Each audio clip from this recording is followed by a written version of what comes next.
pessoal, tudo bem com vocês?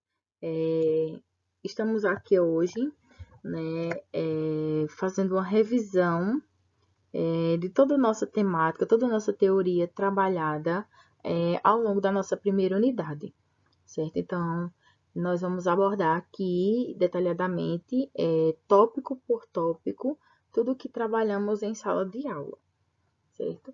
Então, como primeiro tópico, nós temos a escola através dos tempos, né? Então, de cara, nós iremos abordar, fazer essa análise, esse apanhado histórico institucional dentro da educação brasileira, né? Então, quando a gente traz a escola através dos tempos, a gente precisa compreender e entender o que significa escola, para que ela serve e qual a sua real função, né? Então, nós sabemos que ao a gente caminhar pela uma cidade, observando os prédios, é fácil a gente saber quando se está diante de uma escola, né? Isso porque a escola ela é uma das instituições mais importantes, né?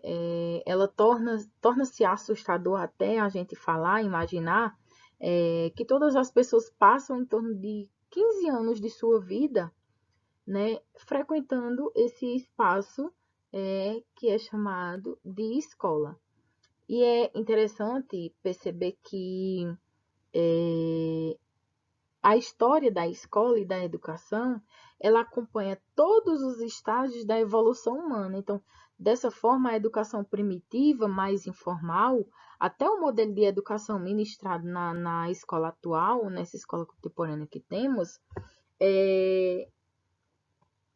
passou-se por um processo evolutivo. Então, talvez por isso ela é tida como um espaço de concretização e assimilação do conhecimento, né? Então, analisando a escola do ponto de vista do contexto histórico, então surgiram muitos questionamentos a respeito da atuação dessa instituição, né? Então, o ambiente escolar, ele nos traz muitos questionamentos, né? Então, essa educação, ela passa por um processo histórico dentro da instituição da educação do nosso país. Então, quais são esses questionamentos que nos surgem referente à escola enquanto instituição de ensino, né? Que questionamentos são esses, né? O ambiente escolar ele sempre existiu, esse ambiente de escola, então precisa a gente refletir, será que sempre existiu esse conceito de escola? O ambiente em si, o ambiente escolar, a gente sabe que a educação primitiva, era uma educação informal, né? Então, ela acontecia em casa, em qualquer ambiente. Outro questionamento, qual é a nossa verdadeira função como, como educadores, né? Que função nós temos? Quem tem direito à educação? Quem é o sujeito da educação? Somos formados para servir a quem? Devemos desenvolver o quê? Será que o nosso período de formação somos levados a refletir sobre o papel da escola e o mundo que nos cerca? Como podemos atuar de forma ativa e transformadora, né? Será que é só na escola que se dá o processo educativo? Qual é a relação entre ambiente escolar e estruturação do pensamento? Então, são questionamentos que nos surgem e que nos fazem melhorar enquanto profissionais, enquanto instituição de ensino, enquanto educação, né? Então, a educação nas comunidades primitivas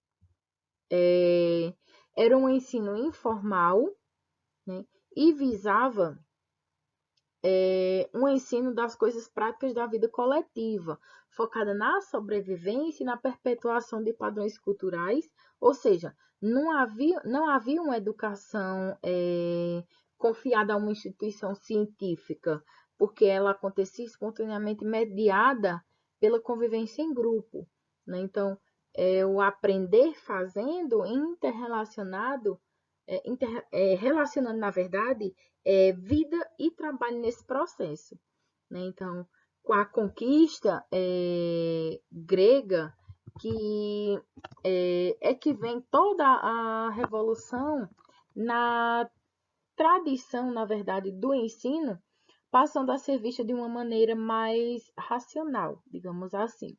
Então, o termo escola, ele vem do grego, né? E, na verdade, ele significa tempo, lazer em tempo livre, né? E esse termo, ele era utilizado para nomear os estabelecimentos de ensino pelo fato de a tradição grego-romana não valorizar a formação profissional e o trabalho manual. Então, formar o homem das classes dirigentes era o ideal da educação grega. Então, o professor ele não deveria ensinar de acordo com suas concepções, mas de acordo com a exigência da sociedade, devendo formar os futuros governantes e ocupantes dos altos cargos, né? Então, o mestre filósofo é que era o responsável pela educação dos seus discípulos. Em geral, 5, e geralmente ensinava-se política, arte, aritmética e filosofia, né? Então, isso era a educação na Idade Média, né? Então, o conhecimento ele ficou praticamente nos mosteiros, isso nos referindo à Idade Média. E é aí que a educação ela ambienta-se na escola e os religiosos se encarregavam da transmissão do saber. Então, era ainda uma educação elitizada, né? Então, não havia a separação entre crianças e adultos. Os nobres, eles só se preocupavam em aumentar suas riquezas e acreditavam que o escrever era próprio para as mulheres. Então, portanto, eles desprezavam a cultura e a instrução. Então, com o desenvolvimento do comércio, é que surge a necessidade de aprender a ler, escrever e contar. Então, a burguesia ela estimula uma escola com ensinos práticos para a vida e para os interesses das classes emergentes. Então, o aparecimento da instituição escolar está diretamente ligado ao aparecimento e o desenvolvimento do capitalismo. Então, a gente percebe que claramente, ao notar que no desenvolvimento do capitalismo, a gente percebe, na verdade, o período que é o que acontece no período da Revolução Industrial, que é um período a partir do ano de 1750, que era a época áurea, né, do sistema capitalista, porque houve, na verdade, a necessidade da mão de obra para operar as máquinas e que esse manejo ele teria que ter, no mínimo, uma instrução básica. Então, eles teriam que saber manusear as máquinas para trabalharem. Então, a burguesia ela percebeu que a educação ela serviria para disciplinar esses milhares de trabalhadores, né? Então, grandes teóricos do capitalismo, eles defendiam, né, inclusive, que a educação era necessária e deveria ser dada em pequenas doses às massas, não de uma única vez. Então, nós temos aí a burguesia, né? Então, diante desse aspecto da educação de massa, a burguesia ela viu na educação uma poderosa arma de controle para disciplinar os trabalhadores. Então, vemos aí que a escola ela surge com funções ideológicas, né? Inculcar na grande massa os valores e normas de classes dominantes, mostrando a função de cada um conforme a sua origem, sua classe de origem.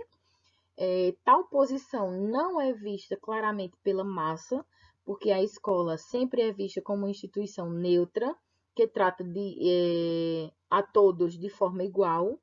Nenhuma se reflete sobre seu tal papel, o que de certa forma, esconde a realidade da maioria. Conclui-se também que, claramente, o poder que a escola tem de disseminar o pensamento ideológico de quem comanda a sociedade, né? Então, é, resumindo, o aparelho escolar ele está a serviço da classe que controla a sociedade. Então, os jesuítas eles criaram as primeiras escolas quando chegaram ao Brasil em 1549, né, com o objetivo de quê? De formar sacerdotes e catequizar o índio, né, dedicando-se também à educação da elite nacional. Então, a Companhia de Jesus ela foi uma instituição criada essencialmente para fortalecer e defender a igreja. Então, a companhia ela demorou em torno de 59 anos para formular o seu plano de atuação, né, o Ratio Studiorum, né, finalizado no ano de 1599, e totalmente influenciado pela cultura europeia e considerado um perfeito instrumento de controle, né? Ou seja, eles privilegiavam uma cultura intelectual idealizada em nome da igreja, em detrimento, em detrimento de emancipação intelectual.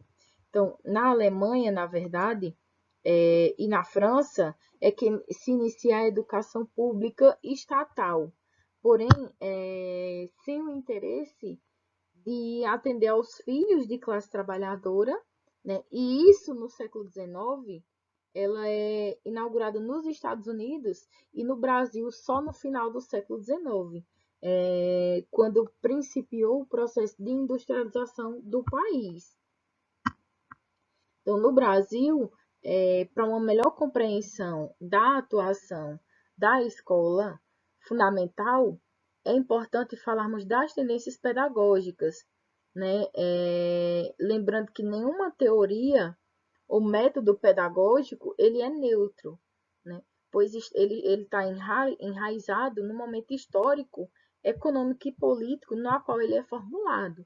Então, no século XX, no Brasil, constituiu-se um ideal de sociedade do lazer ancorado na ilusão do mundo de consumo, né? Onde surgem os movimentos de contracultura, né? Que os hippies punks, os movimentos de mobilização das minorias, que são os movimentos estudantis, feministas, grupos de defesa dos direitos humanos, e o surgimento, é claro, das ONGs. Então, todas essas mudanças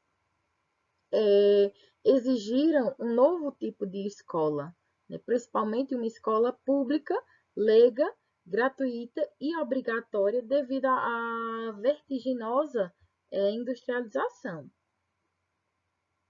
Então, no Brasil, a educação, na verdade, ela só passou realmente a ser debatida no início do século XX, a partir das discussões surgidas com os intelectuais brasileiros que passaram a analisar a educação de forma mais profunda, né? Então, tal análise começou com o movimento da Escola Nova, né? Que foi na década de 20, que surgiu-se como uma crítica à educação tradicional, né? Buscando, acima de tudo, uma escola nova, uma nova instituição, onde o aluno ele passava a ser ouvido e defendendo uma escola que formasse, na verdade, um homem novo, né? Então, a partir desse movimento, surgiu o Manifesto dos Pioneiros da Educação Nova em 1932. Esse documento ele foi assinado e liberado por Fernando de Azevedo e teve o apoio de Aloísio de Azevedo, Anísio Teixeira e Cecília Meirelles, assim também como várias outras personalidades que contribuíram para esse Manifesto dos Pioneiros da Educação Nova. Então, esse manifesto ele surgiu porque não havia um sistema escolar adequado ao país. Então, dando uma forma mais racional à educação, cientificando ela, na verdade. Então, nos anos 60, surge movimentos contra a escola, propondo a desescolarização, uma crítica ferrenha à escola, surgindo uma nova concepção. Né? Então, a escola nova ela passa a ser vista sobre a perspectiva de reprodutora das desigualdades da sociedade. Um grande contribuidor para isso, nós temos Dermeval Saviani, né, que foi um dos grandes teóricos da educação, e ele classifica essas teorias educacionais em teorias críticas e não críticas, né, onde as teorias não críticas elas entendem a educação como uma ferramenta de equalização social, né, de superação da desigualdade social, vista de forma autônoma na sua forma de atuação. E ao tentar entendê-la, partem dela mesma. Né? Como exemplo das teorias não críticas, nós temos a pedagogia tradicional, como foi já abordada, né? Onde preconiza o professor como centro do processo de ensino e o aluno ele cabe apenas aprender o que lhe é transmitido sem ter direito a questionar, né? E daí, então, temos a pedagogia nova, né? Onde ela defende a escola como um meio de equalização social, onde enfatiza o aprender a aprender. Então, daí vem o escola-novismo, né, que ele tem como proposta ampliar a modificação na aparência das escolas, né, com salas de aulas com um aspecto mais agradável e mais alegre. Então, a partir daí é que surge a pedagogia tecnicista, né, já que a pedagogia nova ela não conseguiu seu intento, não conseguiu seu objetivo, a última das teorias não críticas é a pedagogia tecnicista, que enfatizou aprender a fazer na prática, né? E tem como objetivo tornar o processo de ensino mais operacional, formando homens competentes e produtivos. Né? Então, a gente sabe que as teorias assim, elas representam, na verdade, um processo de reorganização do aparelho escolar que passou por um intenso processo de burocratização. Então, essa fragmentação do trabalho pedagógico, ela causou um caos no campo educativo por tentar, na verdade, comparar a educação com o sistema fabril. Então, quanto às teorias críticas, a gente se referiu, é claro, às teorias não críticas, quanto às teorias críticas, elas são denominadas de teorias críticos reprodutivistas. Né? Por quê? Porque elas são compreendidas a partir da influência da sociedade a qual elas servem.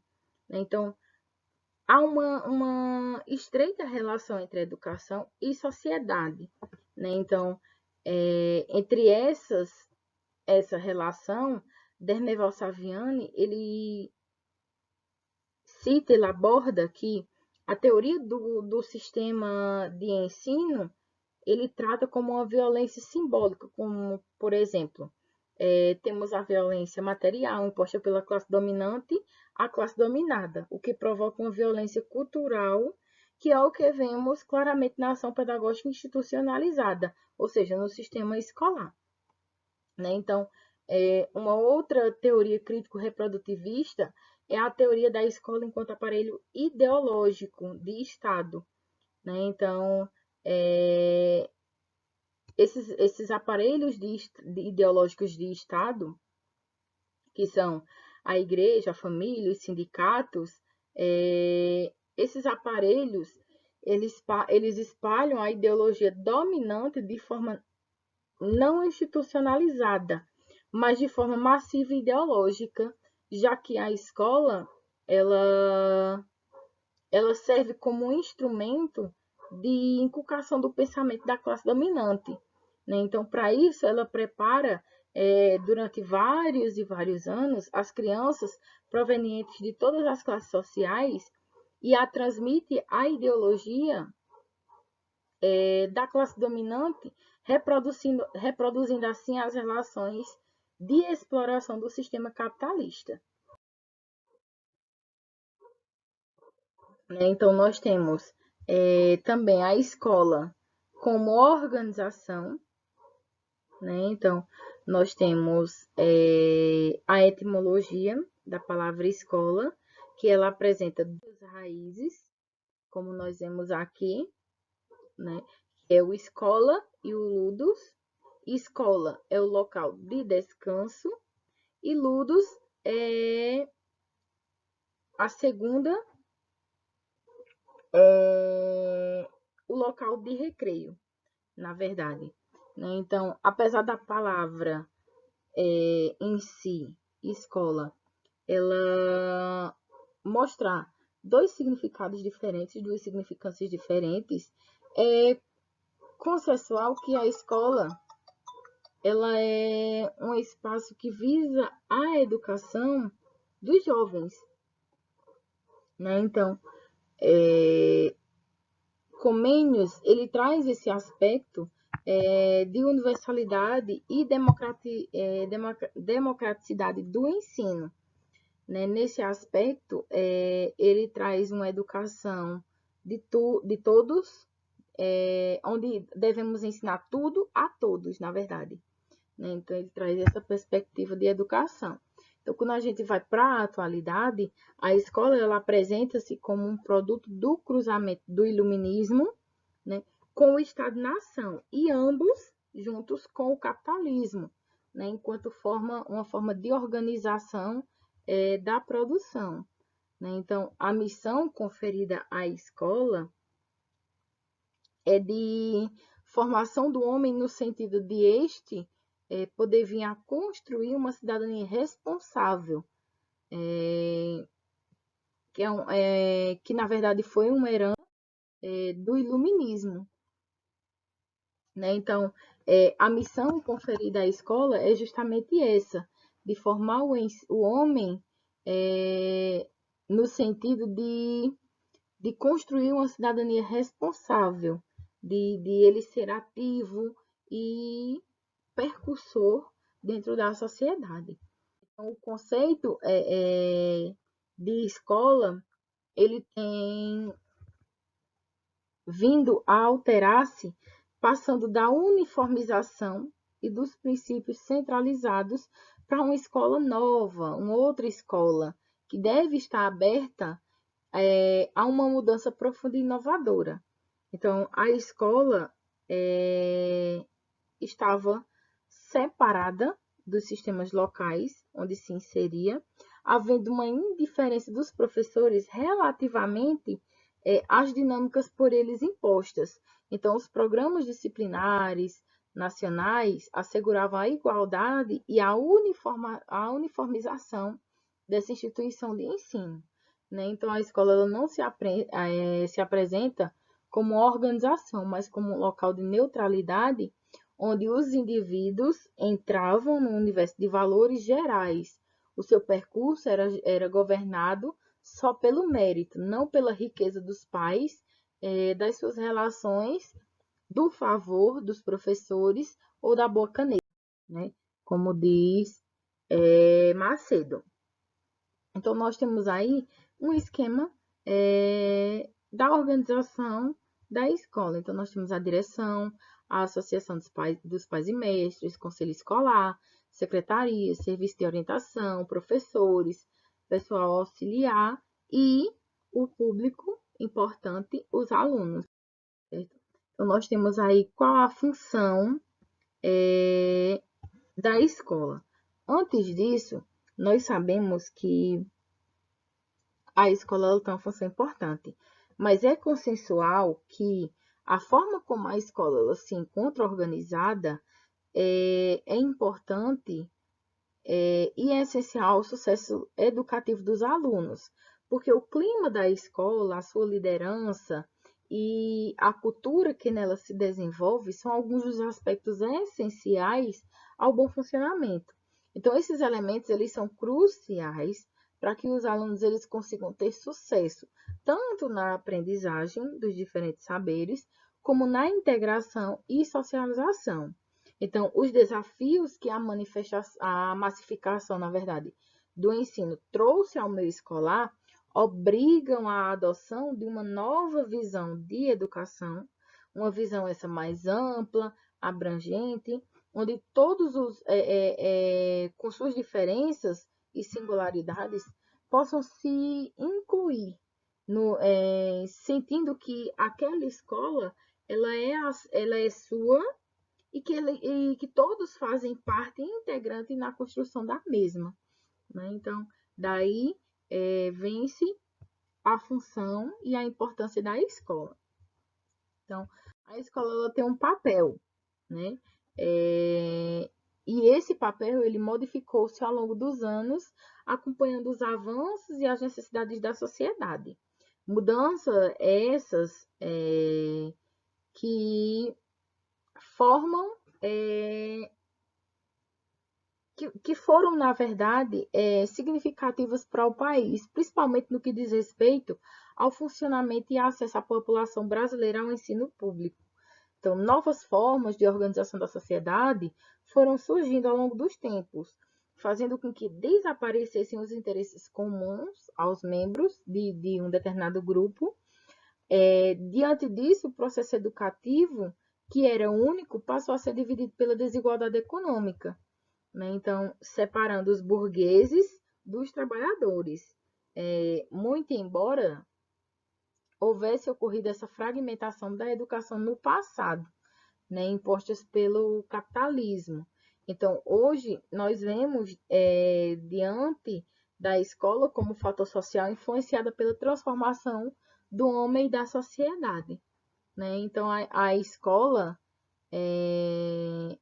como ato social, ela foi vista pela primeira vez por um teórico, um estudioso, um pedagogo, Emile Durkheim, que defendia a postura social que a escola e a educação em si devem permear. Então, o que é que acontece? A escola ela emerge como uma instituição fundamental para a constituição do indivíduo e para ele próprio. Então, da mesma forma como emerge para a evolução da sociedade e da própria humanidade. Então, a escola, como instituição social, ela possui objetivos e metas, né, empregando e elaborando os conhecimentos socialmente produzidos.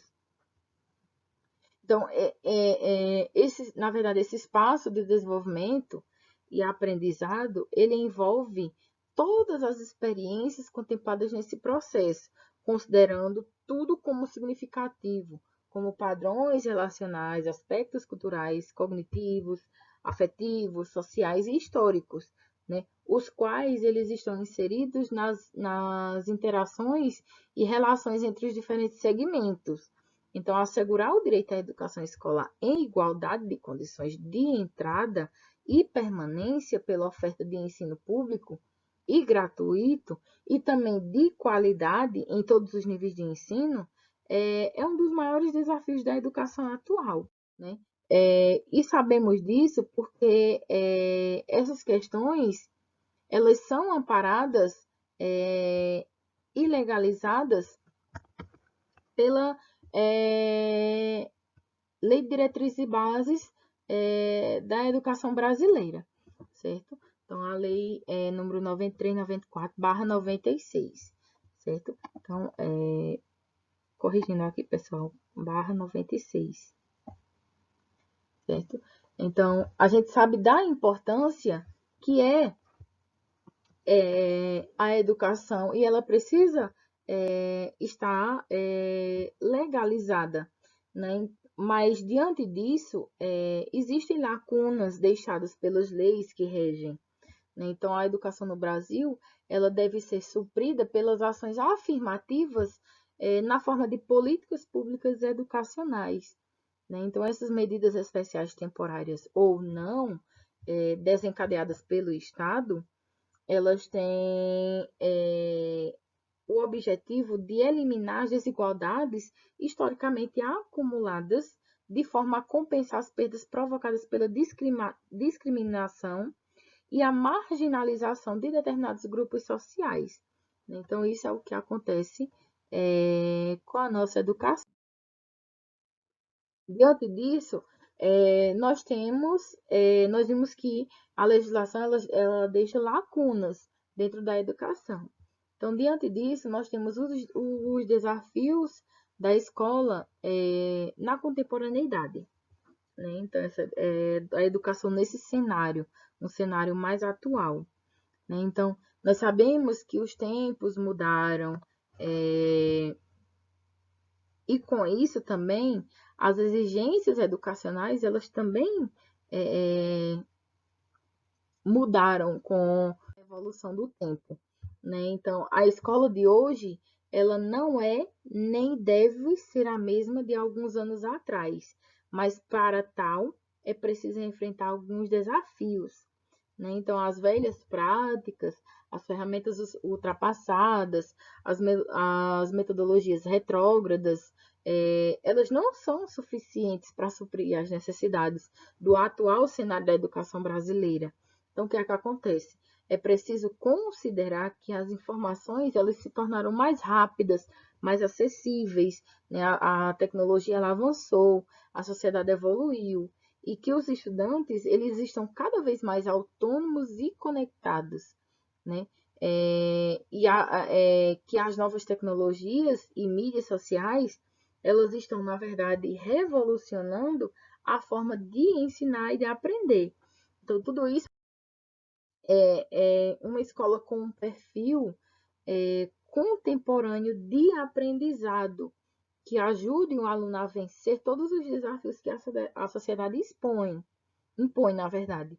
E, nesse sentido, deve-se ressaltar a importância, é claro, a relevância da formação continuada com a finalidade de quê? De manter a equipe escolar sempre atualizada, inovando e aprimorando as práticas pedagógicas. Então, como é que a gente faz para que a escola se torne um lugar interessante, um ambiente interessante? Fora dos muros da escola, o mundo ele é atrativo, colorido, apresenta uma série de oportunidades, convida o aluno a fazer múltiplas descobertas. Então, nesse sentido, tornar a experiência em sala de aula interessante é algo muito desafiador, né? Mas não é impossível. Então, é preciso criar estratégias inovadoras de ensino para auxiliar no desenvolvimento dos alunos, mas isso não se refere unicamente ao uso de novas tecnologias. Então, inovar usando velhos recursos, incluídos tradicionais, mas nunca ultrapassados, né? Quando a gente se refere livros, os livros didáticos, caneta, papéis, né? Então, é possível, e esses recursos eles devem ser explorados em sala.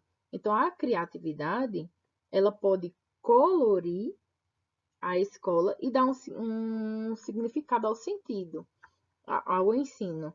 Então, a aprendizagem, através de projetos diferenciados, através da interdisciplinaridade, aulas mais dinâmicas, mais interativas, isso é muito importante para tornar esse ambiente de escola mais interessante, né? Então, as inovações, elas podem e devem incluir instrumentos tecnológicos, como também está previsto na BNCC, na Base Nacional Comum Curricular. Então, existem várias maneiras de você introduzir essas práticas em sala de aula, em atividades pedagógicas, na aplicação de avaliações, simulados, propostas de leituras, por exemplo. Então, o uso didático de celulares, de tecnologias, podem auxiliar e motivar os estudantes no processo de ensino-aprendizagem, né? Então, como a gente consegue motivar os alunos? O fato é que na contemporaneidade que estamos hoje, muitos estudantes eles vão para a escola porque isso simplesmente faz parte de sua rotina, ou porque os pais obrigam, né? Isso acontece. Então, a escola atual, ela só vai se tornar, de fato, enriquecedora, indispensável, transformadora, quando ela tiver repleta de alunos motivados e engajados, que saibam, na verdade, o que estão buscando no ambiente escolar, né? Então, atualmente nós temos um público de estudantes que vão à escola, mas não tem um objetivo, eles não sabem o que vão buscar ali na escola. Eles vão justamente por obrigação ou por ser uma rotina diária, né? Então, uma boa maneira de fazer isso, de motivar os alunos, é oferecer um ensino contextualizado, com elementos que fazem parte da vida do estudante, conteúdos que claramente façam sentido para ele. Isso trata-se, na verdade, de tornar a disciplina aplicável em situações reais, que ele possa utilizar na sua realidade fora da instituição de ensino, né? Então, é importante também a escola ela desenvolver, se propor a desenvolver os alunos não apenas do ponto de vista cognitivo, mas também no que diz respeito à dimensão socioemocional, né? Conforme também a BNCC ela traz esse aspecto, né? Porque o documento ele defende a formação integral do aluno com o objetivo de fazer com que os alunos eles tenham a capacidade de aplicar o que aprendem em sala de aula fora da escola para resolver os dilemas, os desafios da sua vida real, né? Então, outro jeito de motivar os estudantes é por meio do ensino gamificado, né? Através dos jogos, premiações, através dos seus desafios, impondo rankings, onde eles são capazes de, onde esses aspectos são capazes de aumentar a motivação, melhorando a atenção, promovendo a participação mais ativa dos estudantes na proposta pedagógica, né? Então, eu tenho aqui 4 dicas que podem ajudar a motivar os alunos em sala de aula, né? Então, construir uma relação de confiança e suporte, aplicar tarefas em que eles possam se sair bem, procurar relacionar as tarefas com a rotina, deixar eles participarem ativamente como protagonistas do seu próprio aprendizado. Então, isso favorece a motivação dos alunos no ambiente educacional da sala de aula. Outro aspecto é saber lidar com a tecnologia, né, que é um aspecto também importante. Que aspecto é esse, né, de saber lidar com a tecnologia? Que é um grande desafio na instituição, na escola contemporânea, né, que é realmente aprender a lidar com a tecnologia e transformá-la em uma aliada na educação. Então, os professores são e eles continuarão sendo mediadores indispensáveis no aprendizado, o que não descarta a necessidade de aprender a lidar com a tecnologia. Então, é preciso transformar as ferramentas tecnológicas em potencializadores do ensino-aprendizado. Além disso, elas devem ser usadas como um meio e não como um fim na educação. Então, é preciso transformar os computadores, os dispositivos móveis, a internet, em coadjuvantes do processo de ensino-aprendizagem, né? Usando-os para a pesquisa, a troca de informações, a interação entre os estudantes, né? O esclarecimento de dúvidas, que também é importante, também para leituras complementares, grupos de estudos, enfim, vários aspectos, né? Então, o que é que acontece? Diante de tudo que foi exposto, o processo educativo, ele demanda muita atualização, né? Porque novos desafios estão surgindo o tempo todo para as escolas. Então, os métodos educativos, eles estão em constante adaptação, originando novas maneiras de ensinar e de aprender, né? Então, dessa forma, o papel da escola e do corpo docente é de manter sempre de manter-se sempre disposto a melhorar, a atualizar suas práticas pedagógicas, sendo uma forma, na verdade, de se alcançar essa atualização e melhorar essa prática pedagógica é através da formação continuada dos professores, certo? Então, é preciso que eles se atualizem, informem-se, e para isso, isso dá-se um sentido a uma nova revolução do professor, né? Porque práticas pedagógicas precisarão ser adaptadas, precisarão evoluir para uma nova geração de alunos, né? Então, eu deixo aí uma sugestão de leitura para vocês, caso vocês se interessem, né, de Josh, e ele traz essa perspectiva de uma nova roupagem às práticas pedagógicas para uma nova geração de alunos, porque nós temos uma geração de estudantes diferente da que tínhamos há 10, 15, 20, 30 anos atrás, né? Então, tudo evoluiu, a sociedade evoluiu, as pessoas evoluíram, a educação evoluiu. Então, essa evolução na educação, no perfil do professor, na prática pedagógica, na instituição enquanto escola, ela precisou se revolucionar, precisou revolucionar nesse aspecto educacional, né? Então, espero ter compreendido, feito com que vocês tenham compreendido, na verdade, todos os conteúdos abordados na nossa primeira unidade. Tentei ser o mais sucinta possível, e qualquer dúvida podem entrar em contato comigo, certo? Um abraço a todos.